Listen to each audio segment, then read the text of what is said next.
Dear all, welcome to today's lecture. Last lecture में हमने section 69 को कवर अप किया था, जिसमें हमने देखा था कि किस तरीके से एक मॉर्गेजी अपना जो मॉर्गेज मनी है उसको रिकवर करने के लिए मॉर्गेज प्रॉपर्टी को सेल कर सकता है without the intervention of court. तो उसी क्रम में हम आज फर्दर कुछ और राइट्स देखते हैं मॉर्गेजी के। तो उनको हम वन बाय वन आज फाइनली डिस्कस कर लेंगे और आज हम मॉर्गेजी के कंप्लीट राइट्स को डिस्कस करके ख़त्म कर देंगे। तो देख लेते हैं आगे मॉर्गेजी के कौन कौन से राइट्स हैं। तो देखिए, अपॉइंटमेंट ऑफ रिसीवर दिया है सेक्शन 69 ए में। तो हमने जब देखा कि सेक्शन 69 में मॉर्गेजी प्रोसीड करता है मॉर्गेज प्रॉपर्टी को सेल करने के लिए, तो ऐसे में मॉर्गेजी क्या कर सकता है, वो एक रिसीवर को भी अपॉइंट कर सकता है, ठीक है। लेकिन पहले जो है रिसीवर को अपॉइंट करने की जो पावर होती थी वो केवल मॉर्गेजर के पास होती थी, लेकिन बाद में मॉर्गेजी को भी ये राइट दे दिया गया कि वो रिसीवर को अपॉइंट कर सकता है। हालांकि वो जो अपॉइंटमेंट है वो मॉर्गेजर की सहमति से ही होगा, ठीक है। तो रिसीवर को अपॉइंट करने का पर्पस यही है कि जो प्रॉपर्टी का जो भी रख रखाव है, जो मैनेजमेंट है, उसको वो सही तरीके से कर सके। अब रिसीवर का जो अपॉइंटमेंट है वो मॉर्गेज डीड में भी तय किया जा सकता है मॉर्गेजर और मॉर्गेजी के द्वारा, या फिर अगर मॉर्गेज डीड में तय नहीं हुआ है तो मॉर्गेजी खुद से भी अपॉइंट कर सकता है, लेकिन उसमें मॉर्गेजर की कंसेंट होनी चाहिए। और अगर मान लो मॉर्गेजी अपॉइंट करना चाहता है और मॉर्गेजर उसमें सहमति नहीं देता है, तो मॉर्गेजी फिर कोर्ट में अप्रोच कर सकता है रिसीवर के अपॉइंटमेंट के लिए। अब ये माना जाएगा कि जो ये रिसीवर अपॉइंट हुआ है ये मॉर्गेजर का ही एक एजेंट होता है, इसलिए जो भी एक्ट ये करता है वो सबके लिए मॉर्गेजर ही लायबल होगा। या अगर मॉर्गेजर की डेथ हो जाती है तो उसकी वजह से जो रिसीवर का अपॉइंटमेंट है वो टर्मिनेट नहीं हो जाता है। तो कहने का मतलब है कि रिसीवर की जो पावर है वो रहेंगी मॉर्गेजर के डेथ के बाद भी। तो ये यहाँ पर रिसीवर को अपॉइंटमेंट करने की पावर दी हुई है सेक्शन 69 ए में मॉर्गेजी को। आते हैं अब हम सेक्शन 70 पे, जो कि बात करता है accession to the mortgage property. तो देखिए हमने पहले पढ़ा था सेक्शन 63 में कि जो भी इम्प्रूवमेंट या एडवांसमेंट या कोई डेवलपमेंट मॉर्गेज प्रॉपर्टी पे होती है, तो रिडेम्पशन के टाइम पर मॉर्गेजर उसे क्लेम कर सकता है, उससे वापस ले सकता है मॉर्गेजी से।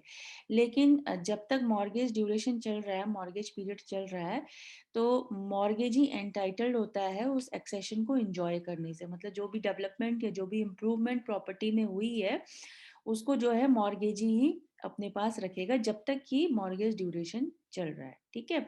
तो सपोज यहाँ पर एक एग्जांपल है, A mortgages to B certain plot. Afterwards, A builds a house on the plot. B is entitled to house as well as plot. तो देखिए A जो है B को कोई प्लॉट मॉर्गेज करता है, उसके बाद A उसी प्लॉट पे कोई घर बना देता है, ठीक है, during during the duration of mortgage. तो वो घर और वो प्लॉट दोनों ही जो है बी एंटाइटल्ड होगा यूज करने के लिए, क्योंकि जो भी उसने लोन अमाउंट दिया है उसको उसे सिक्योर करना है। तो ये accession to the mortgage property आ गया सेक्शन 70 में। रिन्यूअल ऑफ मॉर्गेज लीज ये दिया है सेक्शन 71 में। तो देखिए हमने जैसे सेक्शन 64 में देखा था कि मॉर्गेजर को राइट है लीज को रिन्यू कराने का, जो भी मॉर्गेज प्रॉपर्टी का लीज है उसको रिन्यू कराने का। उसी प्रकार से सेक्शन 71 भी मॉर्गेजी को ये राइट देता है कि वो मॉर्गेज प्रॉपर्टी को रिन्यू करा सके। तो ये सिंपल इतना ही कहता है। उसके बाद आते हैं सेक्शन 72 पे, जो कहता है right of mortgagee in possession. तो देखिए इसमें कहता है जो भी मॉर्गेजी है जिसके पास चाहे पोजेशन प्रॉपर्टी का है या नहीं है, दोनों ही केस में अगर उसने कुछ खर्चा किया है उस प्रॉपर्टी को लेकर, तो उस पैसे को वो वसूल कर सकता है किससे, मॉर्गेजर से। अब यहाँ पर इस सेक्शन 72 में कुछ कंडीशंस दिए कि किस किस कंडीशन पे मॉर्गेजी जो है पैसा खर्च करेगा, ठीक है? ऐसा ही नहीं है कि वो किसी भी बात पे पैसा खर्च कर रहा है, किसी भी चीज़ को लेकर पैसा खर्च कर रहा है और वो हर चीज़ मॉर्गेजर से वसूल करेगा, नहीं। जितने भी इस सेक्शन में प्रोविजंस दिए हैं, उसी पे बेस्ड वो खर्चा होना चाहिए। तो देखिए सबसे पहले इसमें जो खर्चा है वो कर सकता है प्रिजर्वेशन ऑफ प्रॉपर्टी में, ठीक है? तो देखिए अगर प्रॉपर्टी को डिस्ट्रक्शन से बचाने के लिए कोई खर्चा अगर मॉर्गेजी करता है, तो उस केस में वो मॉर्गेजर से उसको ले सकता है। या फिर टैक्सेस या पब्लिक चार्जेस ना देने के कारण प्रॉपर्टी का सेल होने वाला होता है, तो उस केस में उसको बचाने के लिए, उस प्रॉपर्टी को सेल से बचाने के लिए मॉर्गेजी जो है खर्चा कर सकता है और उसको जो है वो बाद में मॉर्गेजर से वसूल कर सकता है। लेकिन यहाँ पर कंडीशन यही है कि इस खर्चे को करने से पहले वो मॉर्गेजर को बताएगा कि इस तरीके से भाई ये प्रॉपर्टी में जो है डिस्ट्रक्शन होने वाला है या ये सेल होने वाली है, तो आप इसमें कुछ स्टेप्स लें, या मॉर्गेजर को बोलेगा कि आप इसको प्रोटेक्ट करें। अगर मॉर्गेजर फेल हो जाता है प्रॉपर्टी को प्रिजर्व करने से, तो फिर तब मॉर्गेजी क्या कर सकता है, उसमें मनी स्पेंड करके उस प्रॉपर्टी को बचा सकता है और बाद में वो मनी जो है इंटरेस्ट के साथ मॉर्गेजर से वसूल कर सकता है। तो ये बात थी प्रिजर्वेशन ऑफ प्रॉपर्टी की। दूसरी बात आती है सपोर्टिंग द मॉर्गेजर्स टाइटल।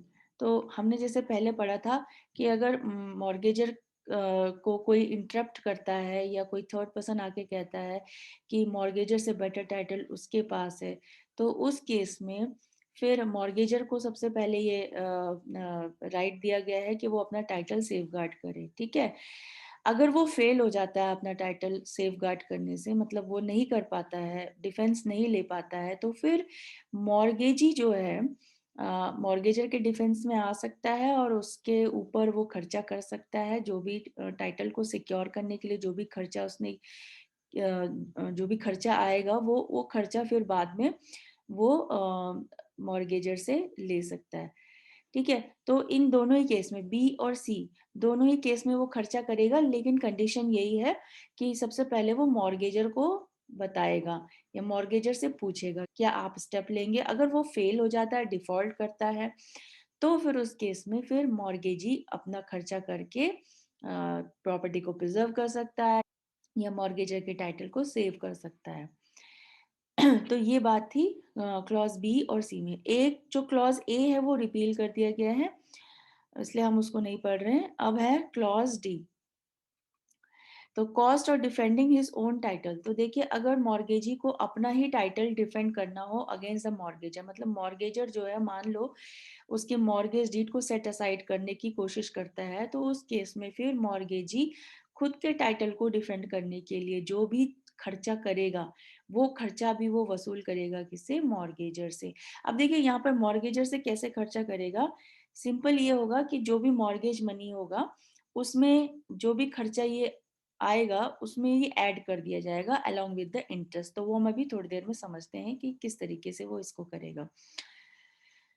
इसके बाद आता है renewal of lease of mortgage property. तो देखिए वैसे तो जो भी मॉर्गेज प्रॉपर्टी जो लीज पे ली गई है उसको रिन्यू करने के लिए मॉर्गेजर एंटाइटल्ड है कि मॉर्गेज प्रॉपर्टी को का जो लीज है वो रिन्यू करने के लिए मॉर्गेजी भी इंटाइटल्ड, और उस रिन्यूअल में जो भी खर्चा मॉर्गेजी का आएगा अगेन वो मॉर्गेजर से वसूल कर लिया जाएगा, ठीक है?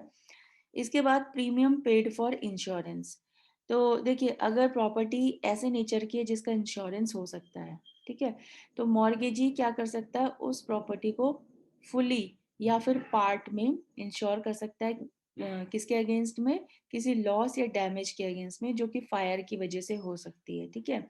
तो यहाँ पर कहने का मतलब है कि मॉर्गेजी के पास mortgagee is entitled to insure the property either in full or in part against the loss or damage by the fire, ठीक है?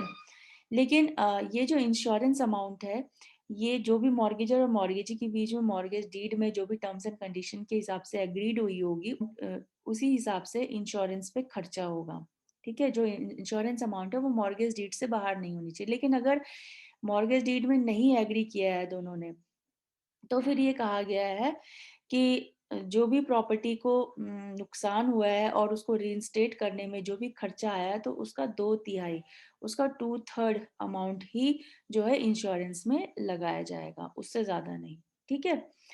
और इसके बाद ये बताया गया है, जो भी अगर मॉर्गेजर ने 2/3 वैल्यू तक का इंश्योरेंस ले रखा है, तब मॉर्गेजी को ये राइट नहीं मिलेगा, ठीक है?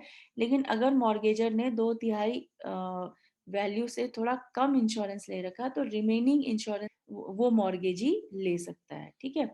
तो ओवरऑल इसको समझने के लिए देखिए एक फॉर्मूला टाइप का यहाँ पर मैंने ये फ्रेम किया है।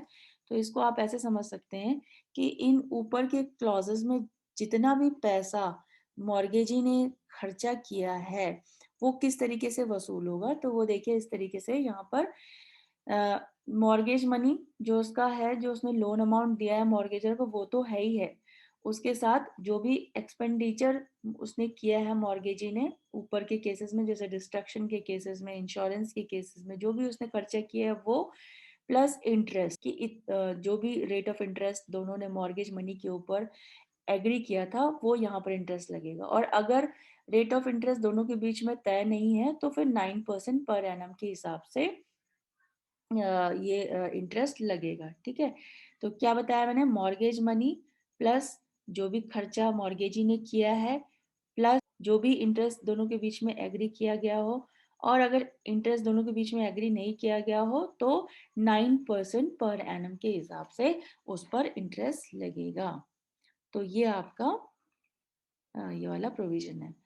अब बात करते हैं right to proceed of revenue sale, जो कि दिया है सेक्शन 73 में, ठीक है? देखिए ये सेक्शन ये कहता है कि अगर किसी कारणवश, जैसे कि सपोज उस जो भी प्रॉपर्टी मॉर्गेज की गई है, उसके ऊपर कुछ पब्लिक चार्जेस थे, या कुछ टैक्सेस थे, या कुछ रेंट्स ड्यू थे, गवर्नमेंट ने उस पर लिवाई किए होंगे, और नॉन पेमेंट होने की कंडीशन में वो जो प्रॉपर्टी है वो सेल हो गई है। अब यहाँ पर मॉर्गेजी क्या करे, ठीक है? तो मॉर्गेजी के पास ये राइट है कि जो भी इन चार्जेस को सेटिस्फाई करने के बाद अमाउंट बचेगा, वो उससे अपना मॉर्गेज मनी क्लेम कर सकता है। तो सपोज अगर प्रॉपर्टी 10 लाख रुपीज में बिकती है, ठीक है, और 10 लाख में से 5 लाख जो है वो पब्लिक चार्जेस थे, तो वो निकाल दिए जाएंगे। बचा कितना, 5 लाख। तो इसी 5 लाख से मॉर्गेजी अपना मॉर्गेज मनी क्लेम करेगा। तो कहने का मतलब है कि जो भी प्रायर इनकम्बरेंसेस होते हैं, जो भी पब्लिक चार्जेस होते हैं, पहले वो सेटिस्फाई किए जाएंगे, और उसके बाद जो रिमेनिंग मनी होगा, जो सरप्लस अमाउंट होगा, उससे जो है मॉर्गेजी का पेमेंट होगा, ठीक है? इसी प्रकार से अगर जो प्रॉपर्टी मॉर्गेज की गई है उसको एक्वायर कर लिया जाता है गवर्नमेंट के द्वारा, लैंड एक्विजिशन एक्ट या ऐसे किसी अदर एक्ट के अंतर्गत, तो फिर मॉर्गेजी क्या करे? तो यहाँ पर फिर से मॉर्गेजी को ये राइट दिया हुआ है कि वो मॉर्गेजर से अपना mortgage money as a compensation claim करे, ठीक है? कंपनसेशन के तौर पर वो मॉर्गेज मनी को क्लेम करेगा। तो ये यहाँ पर सेक्शन 73 तक मॉर्गेजी के कुछ राइट्स थे। तो सेक्शन 74 और 75 ओमिट कर दिया गया है अमेंडमेंट एक्ट 1929 के द्वारा।